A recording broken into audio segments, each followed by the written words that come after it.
You don't hate your job. You hate the fact that you can't stop doing it. That's the difference.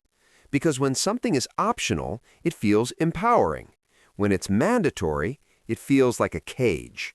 And most people don't realize they're trapped because the cage is comfortable. It has air conditioning, it has benefits, it has a retirement plan, it even has a yearly raise. But it's still a cage. Let me ask you something that might make you uncomfortable. If your income disappeared tomorrow, how long would your lifestyle survive? Not your pride, not your job title, your actual lifestyle. The house, the car, the groceries, the subscriptions, the private school, the vacations, the weekend dinners. How long before the pressure starts? For most people making $60,000, it's 1 to 2 months. For most people making $150,000, it's also 1 to 3 months. That should scare you, because it means income level doesn't equal security. It equals maintenance, and that's the illusion. Chapter 1, The High Income Trap. Let's talk about Daniel. Daniel makes $180,000 a year. On paper, he's winning. Nice house, luxury SUV, designer watch, family vacations to Europe, organic groceries, private health care. He looks successful. But here's what no one sees. His mortgage is $3,800. His car payments, $1,200 combined. Private school tuition, $2,400 per month. Insurance, utilities, subscriptions, dining, travel. His fixed monthly burn rate, over $11,000. After taxes, he brings home about $10,500 monthly. He's technically negative, but because bonuses exist, because credit cards exist, because refinancing exists, the illusion continues. Daniel doesn't own his lifestyle. His income rents it. And if the income stops, the lifestyle collapses. This is the high income trap. You scale your lifestyle to match your salary, so the moment you earn more, you owe more. And the moment you owe more, you need more. It's a treadmill, and it speeds up every year. Chapter 2, Lifestyle Inflation, the Silent Killer. Here's how it happens. You get a raise. You feel relief. Finally, some breathing room. But instead of expanding your investments, you expand your comfort. You upgrade apartments, upgrade phones, upgrade cars, upgrade vacations. You don't even notice it happening because your brain tells you you earned this. And technically you did. But here's the problem. When your expenses grow at the same speed as your income, you didn't grow. You just resized the cage. That's lifestyle inflation. And it's dangerous because it feels like progress. But it's not progress. It's dependency expansion. Chapter 3, The Psychology of the Trap. The system is smart. It doesn't make you poor. It makes you comfortable. Comfortable enough to keep going. Uncomfortable enough to keep needing. You feel stable, but not free. You feel accomplished, but not secure. And that gap, that emotional tension, keeps you running. You start chasing promotions not for growth, but for relief.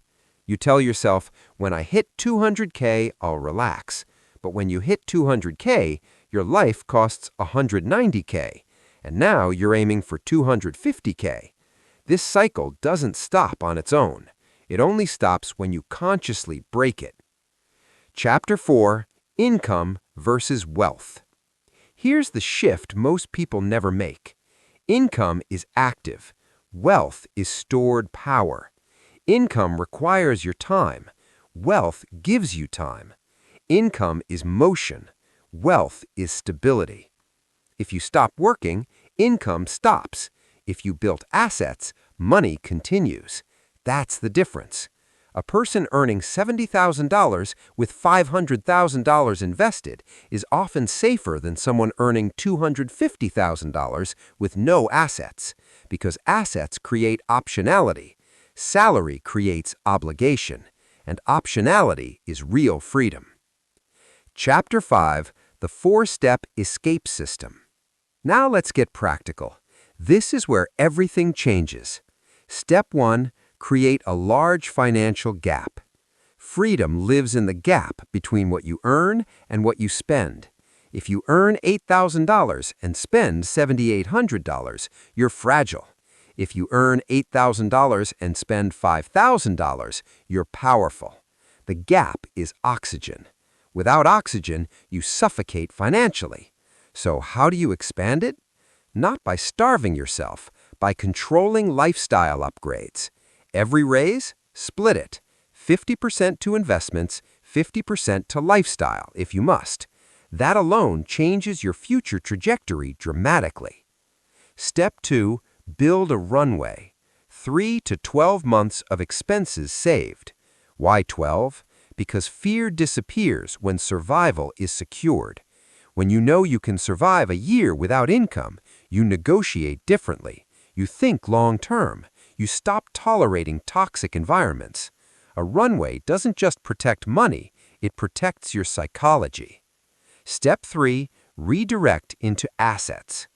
Assets generate income or appreciate in value.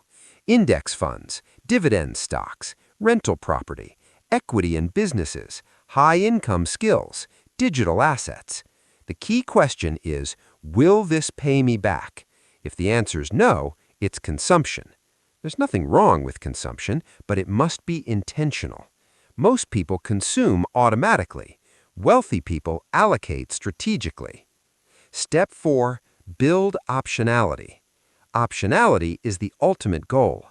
It means you can leave, you can pivot, you can pause, you can start over. Without financial optionality, you are forced into continuity. With optionality, you control your narrative, and control is freedom. Chapter 6. The Identity Shift. Here's what truly separates the top 1%. They don't think like earners, they think like owners. An earner asks, how can I make more money? An owner asks, how can I own more assets? An earner upgrades lifestyle with success. An owner upgrades cash flow stability. It's a completely different lens, and the moment you switch lenses, your decisions change. Chapter 7. The Slow Escape. This isn't overnight. This isn't crypto luck. This isn't lottery money. It's boring, intentional, disciplined, unsexy. You invest consistently. You avoid ego purchases. You delay gratification. You build assets quietly. Until, one day, your investments cover 20% of your expenses, then 40%, then 60%, and something shifts internally. You're not desperate anymore. You're not scared anymore. You're not trapped anymore. And when investments cover 100%, that's when work becomes optional. And optional work feels very different from mandatory work. Final message. The system doesn't fail you. It seduces you. It offers comfort instead of freedom. And most people choose comfort. But if you're watching this, you probably want something deeper. Not just higher income, not just nicer things, but real security, real leverage, real control. So the next time you get a raise, pause. Don't upgrade your lifestyle immediately. Upgrade your ownership. Because the goal isn't to look rich. The goal is never to need permission to live your life. And that only comes when income becomes optional.